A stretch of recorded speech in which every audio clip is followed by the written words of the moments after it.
Informed of what happened in Jensen and Sarangani po. Yes. Kamusta, Sen? And ano yung assessment ng pagtulong na ginawa natin?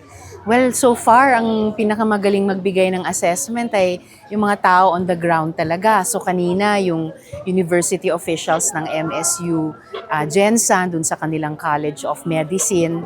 And then, karon, dili kina Kap sa Barangay Hikban. No?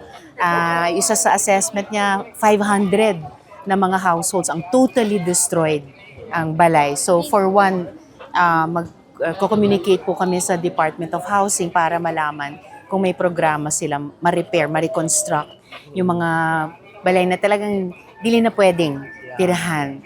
So from here, punta pa kami sa 3 pang areas na sobrang naapektuhan ng lindol para malaman kung paano pwedeng tumulong pa yung opisina. Nauna na dito sina Senate President Pro Tempore, Sherwin Gatchalian o mga 3 pang mga kauban ko sa Senado, and tuloy-tuloy po yung pagsuporta ng namin lahat sa Senado, pati pagdating sa budget debates later this year. Yeah, opo. Na-mention nyo sila, Senator. Bale, nag-commit po kami ng tig-1 buwang sweldo, lahat kami, bilang konting ano lang, tabang.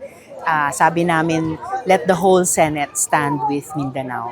Mensahe nyo po sa lahat ng apektadong Mindanaoan. Sa tanan ng mga apektadong mga kababayan o kauban diri sa General Santos, Sarangani, sa Mindanao, dili kayo nag-iisa.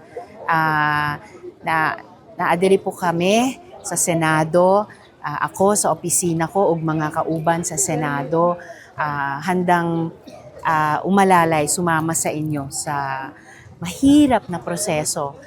Dili lang ng relief o rescue, pero hangtod sa rehabilitation. So simulan na dun sa parating na budget debates, sa months, tapos sa mga susunod pang mga taon.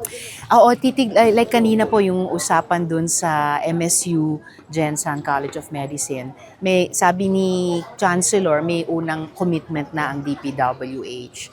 So kung mayroong kulang pa doon, sabi ko, titignan ko paano makatulong yung opisina ko, and then kung kulang pa yon, maghatak pa ng ibang mga kasamang senador. So, ganyan naman tayo mga Pilipino, di ba? Tulong-tulong lang.